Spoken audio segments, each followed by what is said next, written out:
presenta Antel. Avanzamos juntos.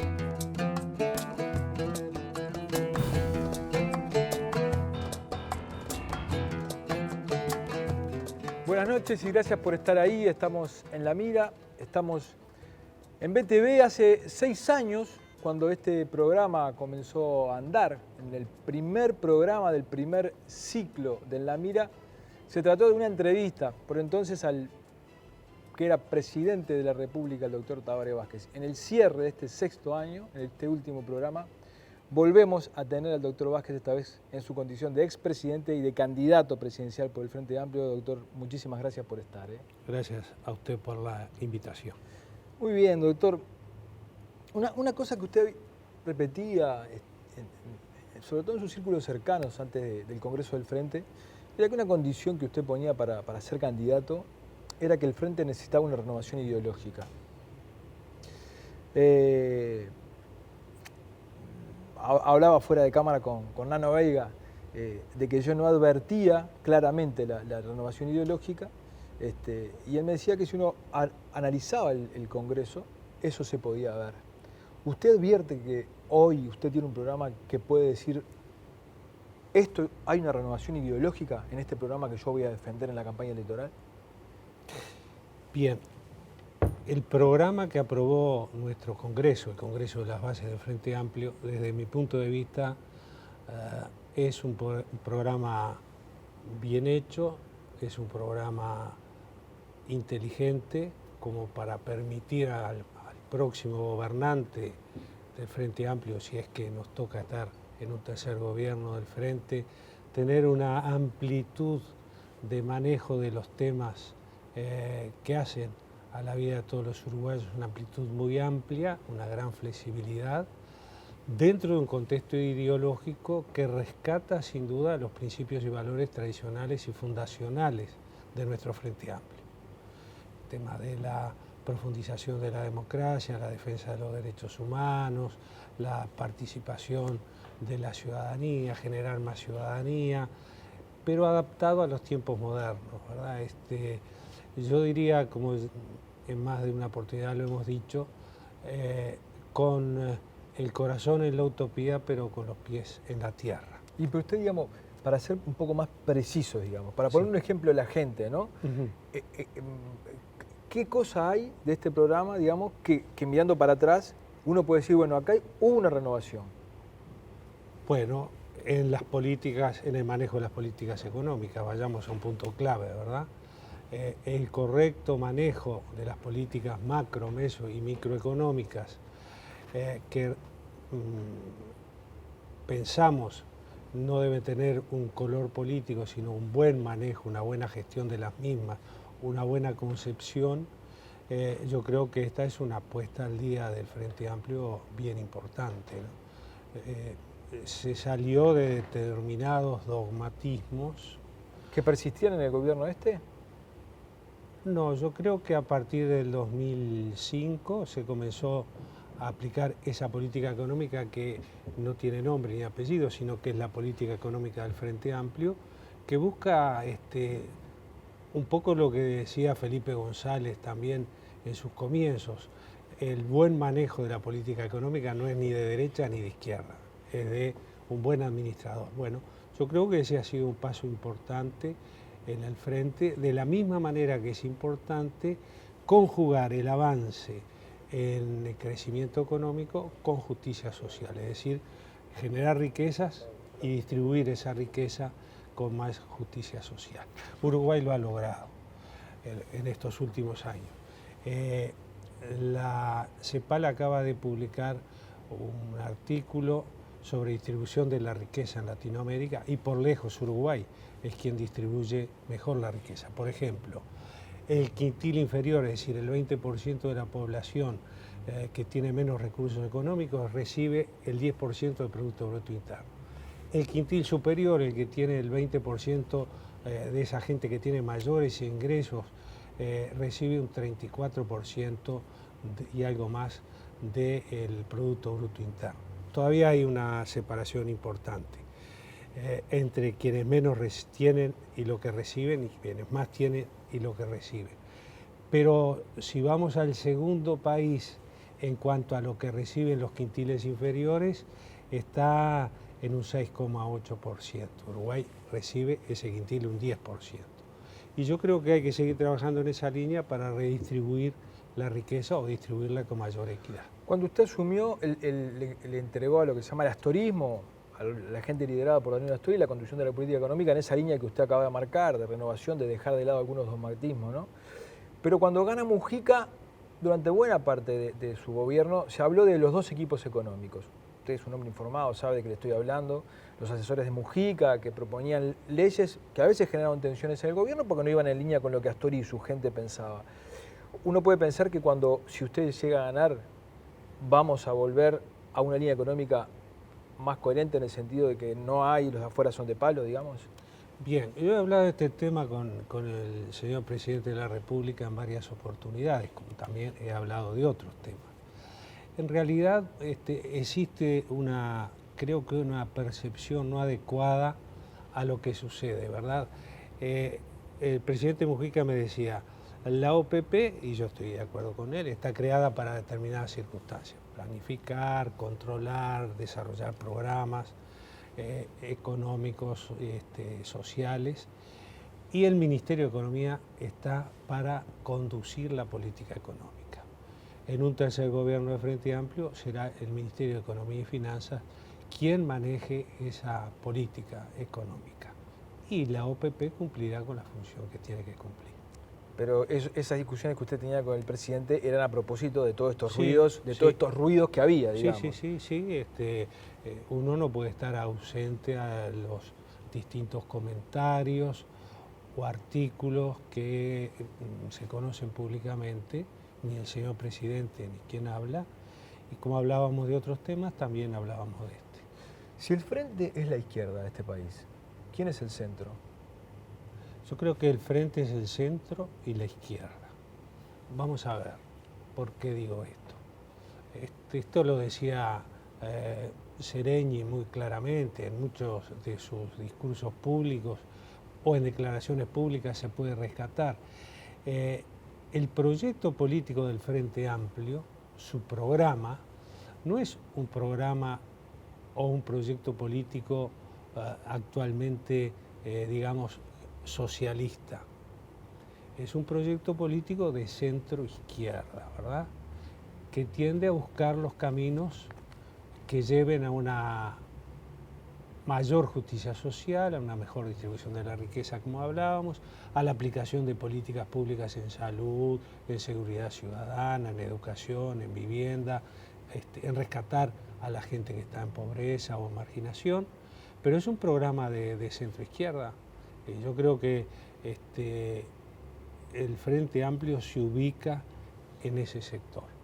No quiero opinar, como usted comprenderá, por razones de respeto, sobre la ubicación de los otros partidos políticos en el espectro político nacional. Pero que es la izquierda está claro, digamos, sí, ¿no? Sí, o sea, eso está claro. Sí. Digamos, ¿usted está dispuesto o planea una campaña electoral con mensajes para que quede claro que el centro es también del Frente Amplio? Sí, yo, planeo una campaña electoral para llevar a conocimiento de todos los ciudadanos cuál es el plan de gobierno, el programa, el proyecto político para un tercer gobierno del Frente Amplio, que va a ser una continuidad de la línea económica, profundizando algunos aspectos de la misma para intentar mejorar la distribución de la riqueza, para llevar más justicia social y para desarrollar políticas públicas que puedan, si usted me permite el término, aterrizar, llegar a la base, llegar al territorio y aplicarse correctamente. Es decir, una gestión un poco más ajustada que la que hemos llevado hasta el momento. Distribución de la riqueza, dice usted. Yo recuerdo cuando se implantó el IRPF, que desde el oficialismo se decía como una cosa positiva, esto lo paga el 20% de la población y el 80% no lo paga. Y ese mensaje positivo en realidad encerraba una cosa negativa, y era que el 80% de la población ganaba menos en aquel momento de 8.000 y pico de pesos, creo que era, ¿no? Sí. Tenemos una clase media bastante frágil en Uruguay, ¿verdad? Sí. Hay quienes sostienen que con esto de las políticas de proteger a los más desposeídos, digamos, muchas veces no solamente se toca a la clase alta, sino que también a esa clase media frágil le toca pagar un poco de esto. ¿Usted está pensando en que es parte de esa distribución de la riqueza va a ser por la vía de más impuestos? ¿Tendremos que soportar más impuestos? No. Mire, a ver, vamos a aclarar este tema.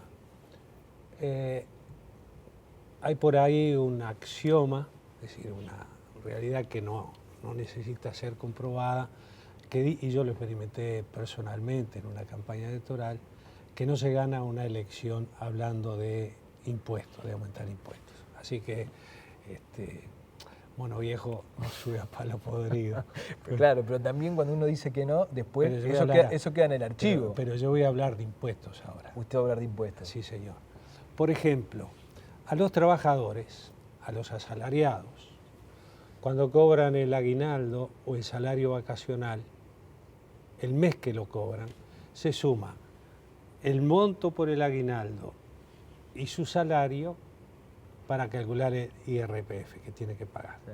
Ahora bien, ese mes muchos de los trabajadores superan la franja que tenían con solo el salario, porque se suma el aguinaldo y la mensualidad, o el salario vacacional y la mensualidad.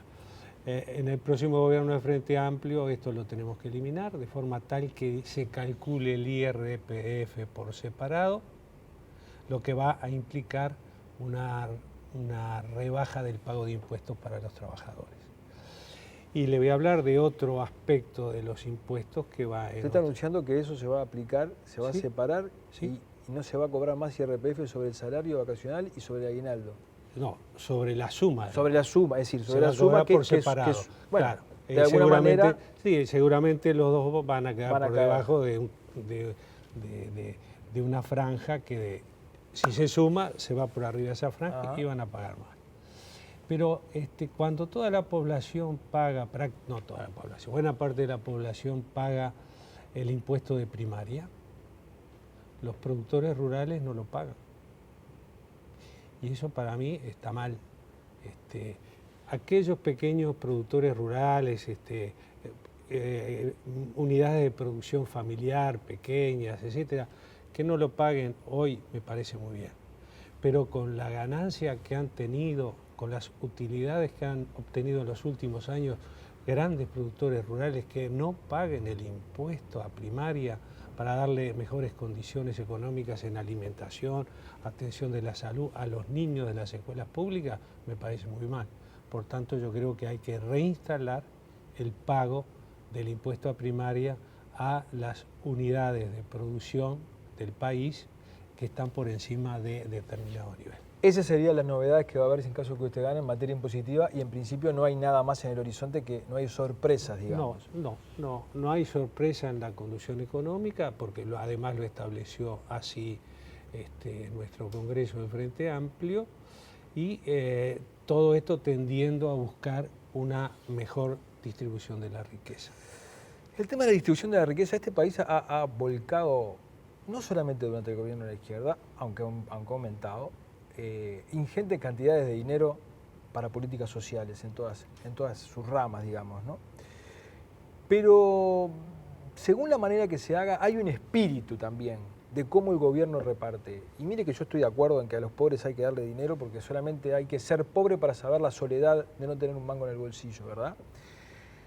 Pero se instaló la idea durante este gobierno de que esas políticas sociales lo que estaban haciendo era deprimir de alguna manera, por ejemplo, la voluntad y la cultura de trabajo de la gente.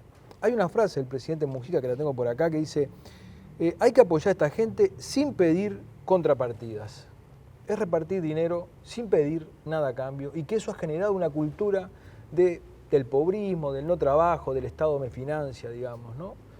¿Cómo ve usted eso? Bien. A ver, hagamos un poco de historia breve, porque sabemos que los tiempos en la televisión son escasos. Cuando el Frente llega al gobierno, el 33% de la población de Uruguay, más de 1 millón de ciudadanos vivían en la pobreza y un 5% en la indigencia. Hoy la pobreza está situada en un 10-11% y la indigencia en un 0.4%. Quiere decir que la lucha contra los niveles de pobreza y de marginación han dado un resultado positivo. Es cierto, como usted decía, que esas personas o ciudadanos que dejaron de estar en la pobreza y subieron a una etapa superior, digamos, a una clase media-baja, todavía están en una situación de fragilidad y hay que desarrollar políticas para que no vuelvan a caer en la pobreza. De la misma manera hay que seguir trabajando en los niveles de pobreza e indigencia, sobre todo en lo de indigencia, que es un núcleo muy duro y va a ser muy difícil de erradicar totalmente, pero la pobreza yo creo que sí podemos salir adelante. Ahora, en el primer gobierno de Frente Amplio se estableció como prioritario, usted lo recordará, un plan de emergencia. Sí, señor. Pero ese plan de emergencia nosotros lo condicionábamos a que los hogares que recibieran el apoyo de todos los ciudadanos uruguayos por salida de rentas generales y tuvieran hijos menores en edad escolar o en edad liceal que fueran a estudiar. La contrapartida era que fueran a estudiar a la escuela o a los liceos. De la misma manera, la exigencia que concurrieran periódicamente y cuando estuviera marcado a la consulta médica, ¿verdad? ¿Eso se inspeccionó y se cumplió? Eso se estaba cumpliendo hasta no hace mucho, yo creo hace 2 o 3 meses atrás, el BPS a través de su presidente, señor Munro, anunció que se iban a suspender algunas subvenciones a hogares. ¿Sabe por qué le pregunto? Porque yo estuve sentado acá en el celular que está usted a Mujica y él reconoció que no sabían cuánta gente estaba devolviendo, digamos, o estaba cumpliendo con las contrapartidas. ¿A usted le parece que eso es correcto? No, yo creo que lo que hay es que controlar para que se cumpla mínimamente de 2 elementos, Sí. la concurrencia a los centros de estudios de los niños de los hogares a los que se está apoyando y de la misma manera que también concurran los niños y sus madres a los centros de salud para los controles correspondientes, vacunación, peso, altura, O sea, crecimiento. dinero pero a cambio de algo. Sí, la sociedad tiene derecho a, en primer lugar, tratar de luchar para erradicar la pobreza, ¿verdad? Si todos vivimos mejor, vamos a vivir todos mejor. Esto parece perogrullo, Sí. un trabalenguas, pero creo que no lo es. Y segundo, en una sociedad todos tenemos derechos, pero también todos tenemos responsabilidades. ¿Usted advierte que se haya desde el poder en este último gobierno filtrado, transmitido una idea, una cultura de que el pobrismo, de que ser pobre está bien, de que la cultura del trabajo no es la que rinde, de que más vale el ocio que el trabajo? Usted sabe a qué me estoy refiriendo. Sí, yo sé. Sé también que a veces desde, digamos, el seno de la sociedad surgen comentarios, a veces no muy bien informados, sobre algunos elementos que cuando uno los analiza en profundidad y aplicando algún criterio, método científico, dice, caramba, esto será tan así. Si estamos hablando de mejorar la distribución de la riqueza, no estamos hablando de igualar para abajo, estamos tratando de igualar para arriba. Si estamos hablando de luchar contra la pobreza o los niveles de pobreza y de indigencia, es porque queremos rescatar a esas personas. Claro, pero una cosa sí. Es el dinero y la ayuda que se le da y otra es la cultura que se le transmite, ¿no? Bueno, es aquello famoso del pescado o enseñarle a pescar, digamos. Sí, pero yo creo que en distintos niveles se va recuperando. Yo acabo de recorrer el país y hablar con mucha gente y mucha gente me ha agradecido que los gobiernos del Frente Amplio la han sacado de la pobreza y han hecho una mayor aporte a que los ciudadanos vivan con mayor dignidad. Yo creo que el pueblo uruguayo es un pueblo responsable. Siempre cuento, no en la última campaña electoral, en la penúltima y después en la última, lo que más nos reclamaba la gente, estoy hablando de 2004 hacia atrás, ¿verdad?, era tener puestos de trabajo. Y recuerdo un hombre en Bella Unión, un hombre joven de 40 años aproximadamente, que venía con 2 niños de la mano, se me acercó y me dijo, doctor, mire, ¿sabe lo que yo le pediría si usted es presidente? Tener un puesto de trabajo para darle de comer a mis hijos en la mesa de mi casa. Ese hombre llevaba a comer a sus niños a un comedor público. Entonces yo creo que eso muestra con claridad la dignidad del pueblo uruguayo y la búsqueda de soluciones racionales, graduales, porque no podemos hacer magia ni milagros, no tenemos los planos del paraíso, pero que el Uruguay ha mejorado sustancialmente, no me cabe la menor duda. Antes de irnos a la tanda, ¿usted piensa que si yo estuviéramos sentados acá, por ejemplo, a Larrañaga, y conversáramos sobre los temas del país, montaríamos un show mediático, como usted ha dicho que los debates se convierten? Mire, depende de cómo se plantee. Yo participé en 7 debates públicos, 7. Sí, yo los recuerdo. 7. Los recuerdo. 7. ¿Y por qué cambió? Porque en uno de ellos lo único que discutimos fue sobre marxismo. Bueno, pero también eso expone al otro digamos, ¿no? O sea, Sí. si yo traigo un tipo, se lo siento acá, Sí. y, ¿no? Sí. y él se expone, Sí. eso juega en su favor, Exacto, digamos, ¿no? exacto, sí. Digo, pero a usted le parece que porque claro, uno se plantea la polémica y entonces empiezan las especulaciones. El que va primero no quiere polemizar, ¿no? Pero a usted no le parece que otro líder político sentado acá en plena campaña podrían surgir cosas interesantes. Escúcheme, yo quise polemizar con el doctor Jorge Valle en la campaña del 2000, del 99, y el doctor Valle no me dio la oportunidad. ¿Y a usted de qué le polemizar, pareció en ese momento? que tenía todo el derecho del mundo a hacerlo. ¿Pero le todo el pareció derecho bien del o mundo. mal? Yo quería polemizar, el doctor Valle optó por no hacerlo, tendría sus razones. Ajá. Yo creo que los temas que tratamos de la vida política nacional son muy serios, ¿verdad? Sí. Como para exponernos a lo que usted dijo, un show mediático. Yo prefiero en este momento, sinceramente, recorrer el país, ir pueblo a pueblo, caminar por las calles de los distintos pueblos, hablar con la gente, decirle lo que vamos a hacer, lo que pensamos hacer, lo que nos proponemos ¿Es hacer. definitiva su posición sobre este asunto?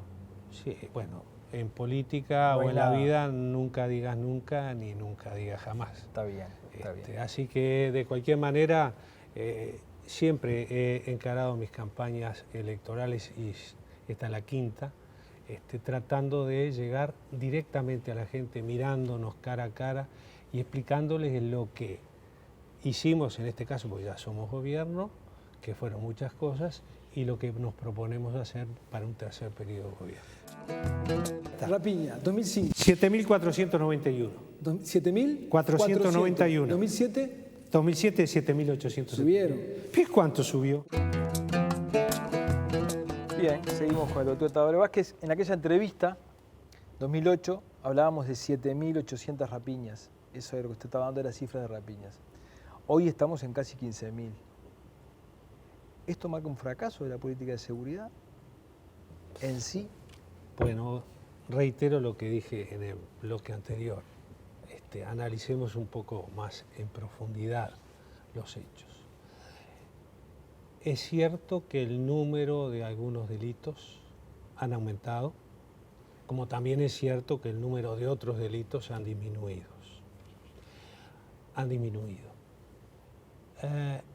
Cuando uno habla de aumentar, no tiene que ver la cifra fría estrictamente, sino que tiene que medir tendencias.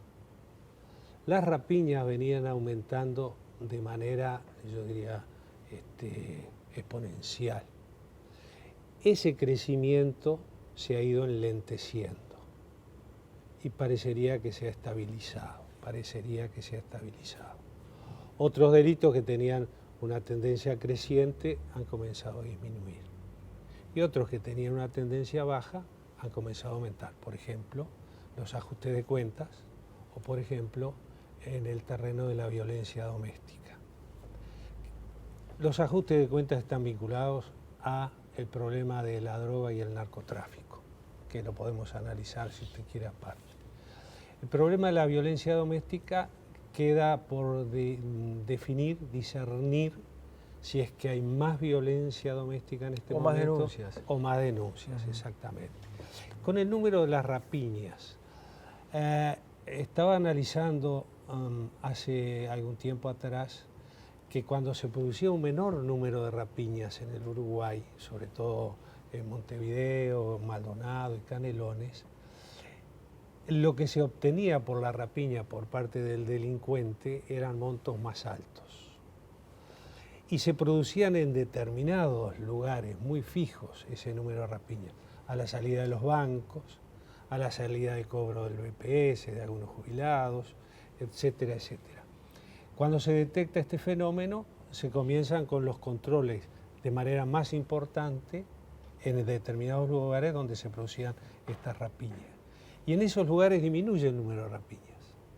Pero el rapiñero que quiere obtener un determinado producto de su delincuencia, en lugar de tener que rapiñar a una persona para sacarle la jubilación o el salario o lo que está sacando del banco, que hoy no lo puede hacer, entonces se toman, por ejemplo, una moto, 2 rapiñeros y comienzan en Carrasco, en Malvin, en Pocito y terminan en el centro. Y eso aumenta el número de rapiñas. Tiene una lógica propia, cada delito tiene una lógica propia. Pero disminuye, si usted quiere, el número, el monto del dinero. Usted sabe que este es uno de los temas que le van, digamos, que la sociedad, incluso por las encuestas, ¿no? Los propios frente amplistas están desconformes. Porque bueno, el tema del miedo no es racional, a veces se aplican políticas correctas, igual la gente las sigue rechazando, ¿no?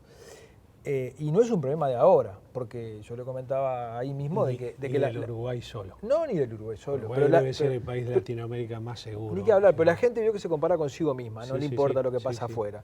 Pero digamos, comparándose con uno mismo, ningún gobierno pudo. Esa es la verdad, ningún gobierno pudo con las rapiñas. Lo que sí me parece es que quizá cada uno de esos gobiernos haya cometido su pecado propio, digamos, ¿no? Es posible que en la izquierda a uno le pueda señalar que cuando llegó al gobierno, y bueno, son políticas que llevan mucho tiempo, 2 cuestiones que operaron en contra, digamos, de las políticas de seguridad. Una era tener el mito de que la pobreza, que combatiendo la pobreza se combatía la inseguridad, y la otra era su falta de vínculo y de relación con la policía, digamos. Bueno, vamos a ver, cuando asumimos nosotros el primer gobierno dijimos, parafraseando también a Felipe González, que íbamos a ser muy duros con el delito, pero mucho más duros con las causas que llevan al delito. Muy bien. Y en ese sentido, en estos 2 gobiernos se han hecho cosas importantes que a veces no se tienen presentes. Por ejemplo, la dignificación de la tarea del policía. Hoy, para el año 2014, un policía va a tener un salario adecuado. Va a ganar alrededor de 24.000 y pico de pesos, más hogar constituido, asignación familiar, antigüedad, compensaciones de un 9 y un 14% por presentismo y por compromiso de gestión. Quiere decir que el policía ha sido contemplado en un salario, cosa que es importante. Se ha disminuido el número de horas de 222 y el policía puede dedicarse más enteramente a la labor policial. Se han adquirido tanquetas, patrulleros, mecanismos de defensa para los policías, armamento adecuado. Se ha trabajado, la Guardia Republicana pasa a ser una unidad policial nacional con 1.500 efectivos en todo el país. Se han llenado todas las vacantes policiales, hay mucho más policía en la calle controlando, se ha generado la policía comunitaria. El delito no cede. No, pero viene cediendo. Este tema no es fácil y esta es una tarea de larga data. Se ha mejorado también, Gabriel, el sistema de las cárceles en el Uruguay. Cuando nosotros llegamos al gobierno había más de un 63-64% de hacinamiento en las cárceles. Hoy hay un 33% de hacinamiento, pues se hizo la cárcel de Rivera, se aumentó y se hizo la cárcel de Las Rosas en Maldonado, la de Punta Rieles. Y sabe una cosa, seguramente los televidentes algunos lo conocen y otros no, la ampliación de la cárcel de Punta Rieles la hicieron los propios presos, con la policía. Hoy hay más de 1.000 presos que trabajan al mismo tiempo que están Todos estos logros que usted está mencionando, yo recuerdo que los últimos 2 gobiernos colorados, Sanguinetti y Valle, una cosa que hicieron era, sobre la base de que este tipo de políticas requiere mantenerla durante más de un gobierno, si es posible, mantuvieron en su cargo al ministro Stirling, ¿usted recuerda? Sí, cómo no. ¿A usted le parece que Bonomi es un hombre que podría mantenerse en el cargo? A mí me parece que sí. ¿A usted le parecería que es un hombre para mantener esta línea? A mí me parece que sí, porque los resultados, es como cuando uno planta un arbolito, ¿verdad? Tuvimos que hacer muchos cambios en el tema de seguridad en estos elementos que le estoy dando. Porque se ha convertido en un latiguillo, renuncia a Bonomi, digamos, ¿no? Matan a uno y renuncia a Bonomi. Sí. Pero usted, digamos... Yo creo que hoy la respuesta policial es muy rápida. Se han instalado cámaras de televisión en circuito cerrado en el centro de Montevideo, se están instalando en la Ciudad Vieja, en el Cordón, hay cámaras de seguridad en Punta del Este, en Maldonado, en Colonia, en Salto, en Paysandú, en ¿No es Rivera. disparatado pensar en que Bonomi mantenga el cargo si usted gana? No, no es disparatado para nada, al Para contrario. nada, podría ser al lógico, contrario. más bien lógico. Yo creo que Bonomi está cumpliendo una muy buena gestión y los resultados los vamos a ver, no en lo inmediato, pero ya estamos apreciando algunos avances. Hay que hacer también cambios metodológicos en cuanto a la vida en sociedad, ¿verdad? Espacios de convivencia pacífica. Se acaba de inaugurar la plaza en Casaballe. Vale eso que 100 policías. Y le hicieron entre todos los vecinos. Miren, los vecinos hicieron el proyecto, llamaron a la licitación, adjudicaron las obras y hoy la están disfrutando, ¿no? ¿Usted se considera un hombre autocrítico? Y creo que sí, creo que sí. ¿Usted admite que en esta gestión de la izquierda, con 10 años de crecimiento, el gran fracaso es el tema educativo? Yo no creo que sea el gran fracaso. Que hay muchas cosas para mejorar, sí, que hay muchas cosas para mejorar y lo podemos hablar in extenso. Pero no creo que sea un fracaso. Mire que la lista es larga de cosas malas. Mire que de las cosas buenas también la lista es larga. Sí, pero el resultado final... Vamos a hacer una apuesta. Por cada cosa que usted dice que es negativo, yo le digo una cosa que es positiva. Solamente termina en la secundaria 4 de cada 10 estudiantes. Sí. Pero sabe tremendo, ¿no? Pero sabe cómo es la proporción. Los sectores de estudiantes no pobres terminan mucho más la secundaria que los sectores de los estudiantes pobres. Aún así, esos que están en el tope de la económica están por debajo de toda la región. Señor, están por debajo de toda la región. Pero cuando usted toma las pruebas de medición de calidad de aprendizaje, no solo la prueba PISA, ¿verdad? No, olvidémonos de las PISA porque son polémicas. Son muy polémicas. Olvidémonos, dejémosla. Sí, pero tomemos otras pruebas que ha hecho, por ejemplo... 4 de cada 10 estudiantes no son capaces de comprender un texto de lectura y poder actuar. Pero lo toman en las pruebas, eso es el resultado de la prueba PISA. No, eso es un estudio hecho por la Facultad de Ciencias Sociales también. Sí, pero yo le voy a hablar, por ejemplo, de las pruebas CERCE, de la UNESCO. Sí. Que ubicó al Uruguay en el año, yo no recuerdo cuándo fue la última prueba, la segunda medición, pero no lo ubicó en un lugar tan malo. En la región, tomemos la prueba PISA, en la región, las pruebas PISA, todos los países de la región están por debajo del promedio. Doctor, ¿sabe que me diga esto me mata? Sí. Porque yo pensé que, yo tengo una esperanza. No, pero espere, déjeme terminar. Está por debajo toda la región, ¿verdad? Y Uruguay está después de Chile, pero encima de Brasil, de Argentina, de Colombia, de Perú. Está bien. Tenemos problemas, los reconocemos, en lo que es repetición, en lo que es abandono de estudio. 6.000 por año. Sí. Ahora también vamos a ir al tema repetición y abandono. Y lo tenemos que mejorar. Y en el programa del Frente Amplio para un tercer gobierno, esto es prioritario y yo puedo dar algunas medidas que vamos a tomar en un tercer gobierno si es que nos toca estar en el gobierno. Pero, ¿por qué abandonan y por qué repiten los niños y los jóvenes? Sobre todo, vamos a entendernos, en enseñanza liceal, secundaria. Porque en el año 2011 la repetición en sexto año de primaria era 1.6%. Lo hablamos acá con Gustavo de Armas, que él decía en sexto no repite el 1 y en primero liceo el 50%. Sí, y hay un salto. El 30 y pico por ciento. Entonces hay un proceso de adaptación. También tenemos que ver en esos que repiten el liceo que no es homogéneo en todos los liceos del país. Hay liceos que tienen un 6, un 8% de repetición, por ejemplo en Maldonado. Sí. O otros tienen un 50. Contexto, el que yo fui, el 13 está en el horno. ¿Cuáles son los que tienen un 50% de repetición? Aquellos liceos que están ubicados en zonas de contexto socioeconómico crítico. No necesariamente, ¿eh? La mayoría. Se dan casos en que un mismo barrio, ahí tienen liceos que dan para arriba, pero digamos que sí. Pero en general la mayoría hay.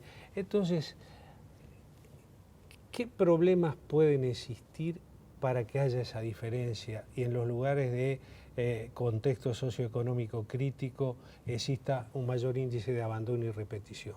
Por ejemplo, que muchos jóvenes que empiezan el liceo lo tienen que abandonar para ir a trabajar. Usted lo sabe muy bien, Sí, señor. yo creo saberlo también muy bien, que uno empieza a veces los estudios y tiene que dejarlos para ir a trabajar. Sí. Que en los de contexto socioeconómico más alto no sucede. En general, los jóvenes y los niños de contexto socioeconómico más alto tienen una correcta atención y seguimiento médico desde antes de nacer, cuando nacen, y luego de nacer. Y se pueden detectar en ellos condiciones psiconeurosensoriales que van a condicionar que su nivel intelectual no les permita superar determinadas pruebas de comprensión lectora, de matemática, de ciencias naturales, porque no se diagnosticó de repente que tienen una insuficiencia en la visión. Cuando nosotros estábamos en la Intendencia, en el primer año, en el primer gobierno, detectamos que muchos niños de las escuelas públicas hacían mal los deberes porque no veían cuando la maestra escribía en el pizarrón. Porque tenían problemas. No veían. Doctor, todo eso que usted dice y muchísimas cosas más, yo se las concedo. Pero ¿por qué no nos concentramos en otras cosas que son el sistema educativo y sus problemas del sistema educativo? Sí. O sea, pero para que el sistema educativo funcione, hubo que mejorar de un 3% que se destinaba del Producto Bruto Interno a la educación cuando nosotros llegamos, Sí. Que era uno de los más bajos. Sí. Que había. a 4,5. A 4,5. Eso no tuvo un correlato en la mejora. De cualquier manera, los maestros fueron mejor pagos. En marzo del 2005 ganaban 6.000 pesos, cuanto ingresaban ahora ganan 17.000.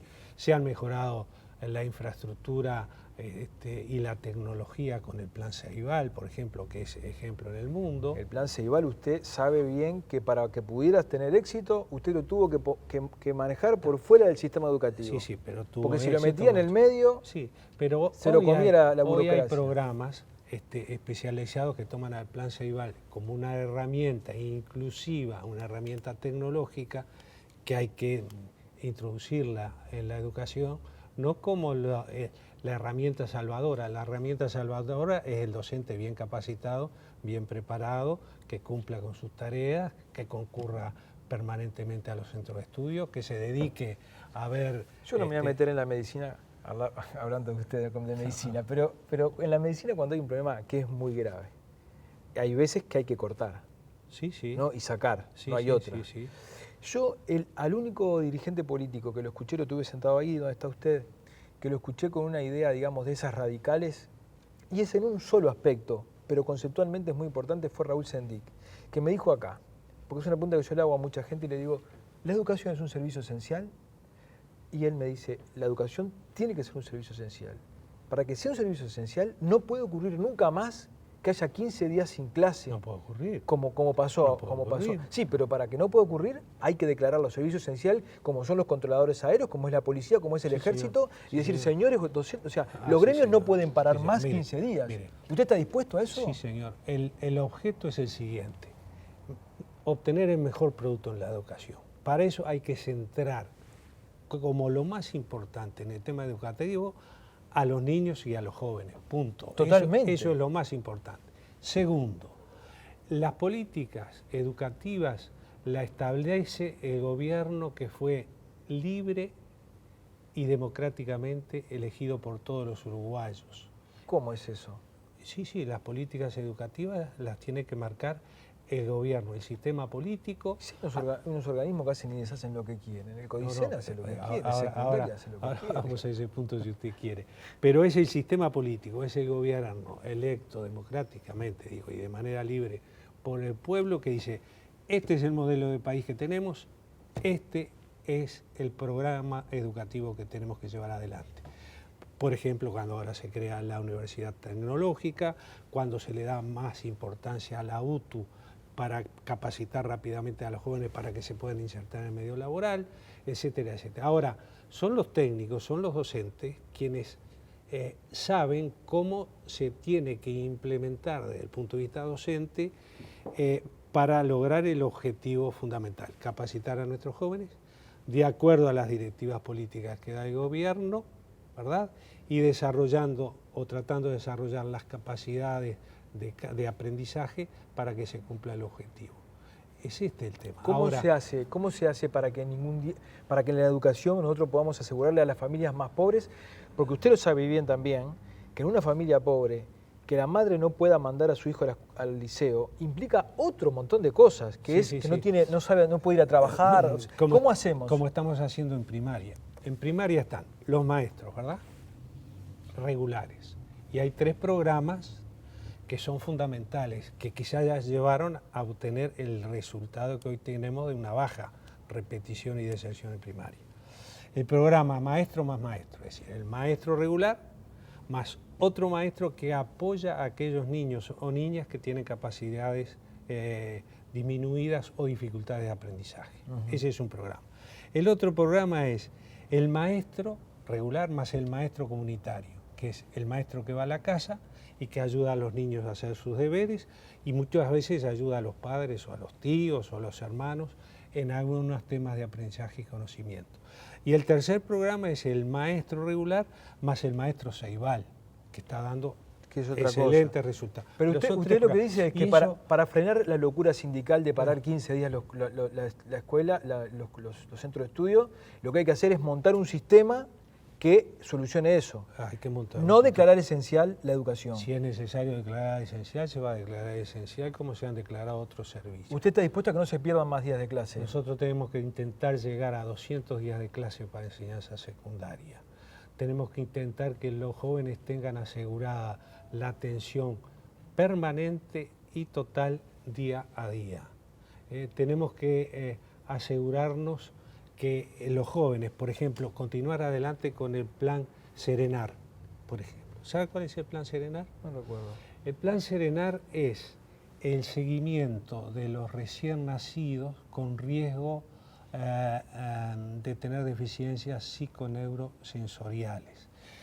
Ese plan toma a los niños desde antes de nacer, es decir, al complejo madre-niño, estudia las condiciones de vida de la madre, sobre todo madres adolescentes en hogares de contexto muy crítico, atiende a los niños cuando nacen y los van estudiando a lo largo de su desarrollo y su crecimiento para detectar precozmente deficiencias, tanto en lo psíquico como en lo neurológico. ¿Usted vincula esto con posibles buenos resultados luego? Todas estas medidas que se toman en primaria. En Finlandia, que cayeron 10 puntos, el gobierno convocó a una especie de pacto nacional. ¿Usted cree en los acuerdos nacionales? Absolutamente. Porque Astori dijo el otro día, ante esta situación que estamos viviendo, habría que convocar un acuerdo nacional en materia educativa. Sí, si usted gana, ¿va a convocar un acuerdo nacional? Sí, cómo no, sí. Porque a usted siempre se le enseñara de que usted es un tipo que le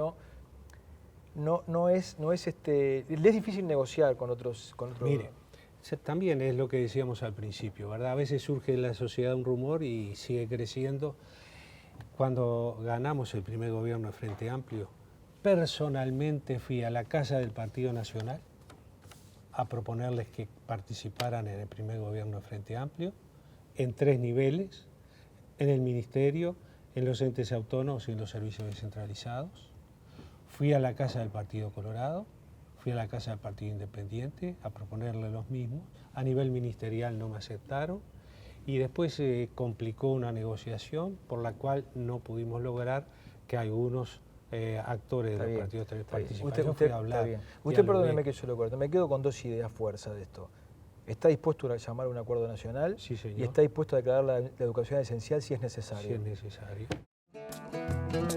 Conocer a fondo qué pasa con el consumo de estas drogas.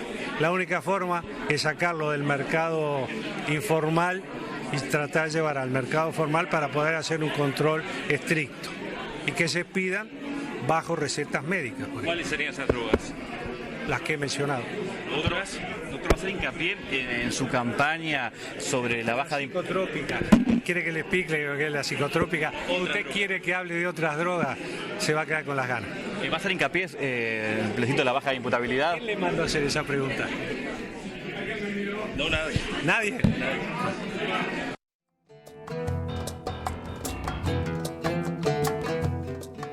El candidato irritado tituló el editorial del diario El País después de esa... Una vez le pasé a Mujica en el programa una discusión con un periodista y tuve un lío de verdad con el presidente tremendo. Pero a usted llama la atención, porque usted no es de salirse de tono, digamos, con un periodista. No, yo respeto mucho el trabajo de todas las personas. ¿Pero qué le pasó ahí? Yo me siento un trabajador más, así que respeto el trabajo. ¿Pero qué le pasó?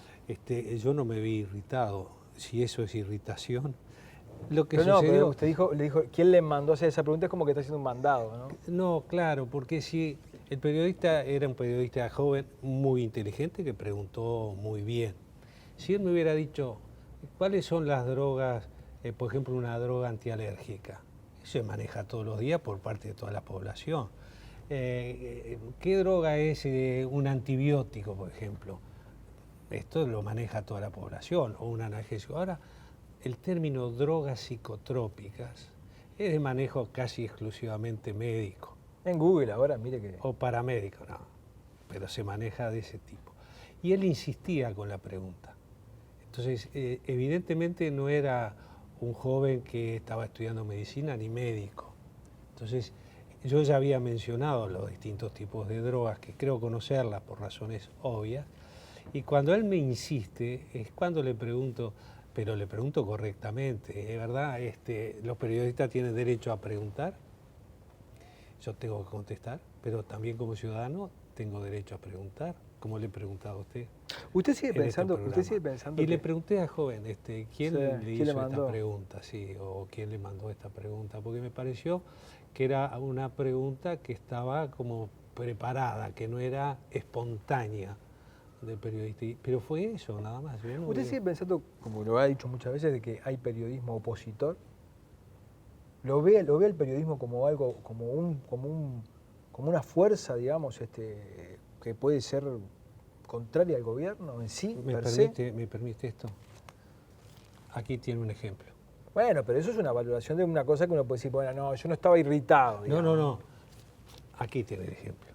Usted habla del país, pero el país, ¿qué pasa con el país? Y el diario El País es un diario oficial del Partido Nacional. Ajá. Y opositor al gobierno. Ahí tiene usted la respuesta. Pero esta es la página editorial, dice acá, ¿no? Sí, sí. Y luego hay muchachos, periodistas, que trabajan en la parte sin duda política, en la parte de información política. Una cosa es informar y otra opinar. La información muchas veces es muy objetiva, otras no. Ahora, hay medios de comunicación que además opinan. Y cuando opinan sistemáticamente contra un gobierno, es que es oposición ese medio al gobierno. Doctor, usted... Está clara el ejemplo. Está bien. Usted ha dicho muchas veces, como un latiguillo, dentro de la ley todo, fuera de la ley nada. Como contrapartida, en este gobierno, se ha utilizado como un latiguillo el concepto de que lo político puede llegar a primar sobre lo jurídico. Y posiblemente, enancado en ese concepto de que lo político puede primar sobre lo jurídico, quizá es que la Suprema Corte de Justicia le rebotó al Parlamento, hasta ahora 5, pero hay varias en carpeta, por inconstitucionales. Porque por la vía de una ley que se quería impulsar algún criterio político, se incursionaba en cuestiones que eran ilegales, la Suprema Corte de Justicia. ¿Usted está de acuerdo con ese concepto de que lo político tiene que primar sobre lo jurídico o puede llegar a primar sobre lo jurídico de manera tan recurrente? Si la ciudadanía uruguaya me otorga el honor de ser nuevamente presidente de la República, en mi discurso ante la Asamblea General y después ante la población voy a repetir, dentro de la Constitución y la ley todo, fuera de la Constitución y la ley nada. ¿Usted significa que usted no está de acuerdo con este concepto de que lo político puede primar sobre lo jurídico? No, yo creo que cuando nos damos en una nación, en una sociedad, un acuerdo magno, amplio, superior, que se llama Constitución, hay que respetarla. Y cuando establecemos leyes que a veces no nos gustan, de cualquier manera hay que respetarla. Cuando llegamos al gobierno estaba la ley de impunidad, y nosotros en el primer gobierno del Frente la respetamos íntegramente. Se nos va el tiempo y tengo 2 temas para preguntarle. Rápido le tengo que responder. Corto. Bueno, no rápido, corto. Reforma constitucional. Sí. Usted está queriendo hacer lo que en su momento le hicieron a usted. No, no. Le cambiaron para postergar 5 años el triunfo suyo. Usted estaba en contra de aquella reforma y ahora usted quiere reformar. No, vamos a entender, no es que yo quiera, es que está en el programa del Frente Amplio. Pero usted lo fogonea eso, ¿no? Y porque está en el programa. El programa establece que en el próximo gobierno del Frente Amplio, el Frente Amplio impulsará y el gobierno apoyará una reforma constitucional. Pero usted está de acuerdo. Yo creo que hay algunos elementos de la reforma que hay que modificar. Uno es lo que usted mencionó. Las cuestiones electorales, estoy Las cuestiones refiriendo. electorales, por ejemplo, si es necesario que este país tenga un régimen bicameral en el Poder Legislativo. ¿Usted piensa que eso hay que discutirlo? Yo creo que sí, yo creo que sí. Hay que ver si vamos a un régimen unicameral. ¿Usted está de acuerdo con un régimen unicameral? ¿Le Sí. gustaría un régimen unicameral? Sí. Yo creo que un país como el nuestro, de estas dimensiones, con 3.300.000 habitantes, podría funcionar muy bien en elaboración de leyes, en control parlamentario de la labor del Ejecutivo con un régimen unicameral. ¿Estos son ideas o usted lo va a impulsar realmente? No, son ideas y yo las expongo y después se resolverá. Yo no sé cuál va a ser el camino de propuesta para llegar a una reforma electoral. Si una ley electoral, si una Asamblea Nacional Constituyente, no soy abogado, eso lo resolverán la comisión técnica que nombró el Frente Amplio. Pero creo que hay algunos aspectos que ameritan modernizar nuestra Constitución. Yo sé que se me va a decir, bueno, Estados Unidos es un país enorme, grande, en fin, no ha modificado su Constitución, no la ha reformado, sí hay enmiendas, ¿verdad?, múltiples. Pero bueno, el Uruguay ha tenido ya unas cuantas reformas constitucionales, pero no es lo prioritario para un gobierno eventualmente. Está bien, que yo encargue, es un tema. Le hago la lo última. prioritario es el correcto manejo de las políticas económicas, el crecimiento económico, distribuir la riqueza con justicia social, luchar contra la pobreza y la indigencia, fortalecer a nuestra clase media, que esto fue clásico en el Uruguay, hay que fortalecerla y hay muchas medidas para lograrlo. Eso es lo prioritario. Y después la reforma. Las relaciones con Argentina, entre medio de todos los líos y idas y venidas, y lo último que está ocurriendo ahora es una situación muy grave con el sistema de cargas en el puerto de Montevideo. Se están perdiendo puestos de trabajo. Uruguay no firma un acuerdo bilateral con Argentina de reserva de cargas. Eso está provocando que prácticamente hay empresas internacionales que están pensando en irse virtualmente del país. La información que tenemos es que todo esto depende de una conversación entre Mujica y Cristina Fernández, cuyas relaciones se han estado distanciando. No son sencillas las relaciones con Argentina y que dependería de una conversación entre el presidente con la presidenta. En una situación como esta, y teniendo en cuenta los antecedentes que usted tuvo de la relación con Argentina, para destrabar una situación como esta que le va al país la situación de su puerto, ¿usted está dispuesto a reunirse con Cristina Fernández? Sin lugar a dudas. Yo soy, creo, una persona de diálogo. Creo que en las relaciones entre los gobiernos de Uruguay y Argentina, no estoy hablando de la relación entre el pueblo uruguayo y el pueblo argentino, que eso es excelente, claro, ¿verdad? sí. Estamos hablando del nivel de gobierno. El diálogo es el único camino que tenemos por delante y también Uruguay debe ampararse en el derecho internacional y en los convenios internacionales para defender sus derechos. ¿Sabe por eso le pregunto? Porque yo he hablado con empresarios que dicen, bueno, capaz que esperamos un año, ¿no? Pero si Mujica no quiere ir a hablar con Cristina, cuando venga Vázquez, olvidémonos. No, pero ahí está, son cosas que se dicen a veces sin mayor fundamento. Yo dialogué mucho con el gobierno argentino. Cuando sentí que estaba en juego la soberanía uruguaya, nos plantamos. Y con el apoyo de todo el sistema político uruguayo, y con el apoyo de los empresarios, y con el apoyo del PIT-CNT. Es decir, el diálogo y el camino que hay que buscar a través de hacer respetar los convenios y los acuerdos internacionales. Pero el diálogo es fundamental y yo estoy dispuesto a dialogar con todos. Doctor, le quedo enormemente agradecido por su presencia. El agradecido soy yo. Le deseo a usted y su familia muy felices fiestas y también a todos los televidentes. Lo mismo para su gente. Muy bien, nos vamos a una tanda y ya volvemos.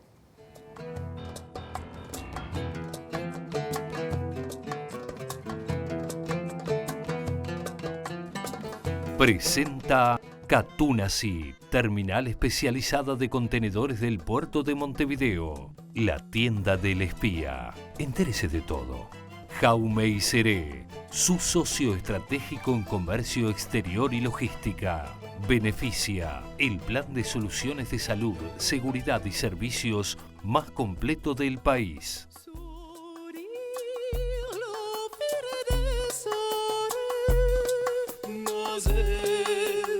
La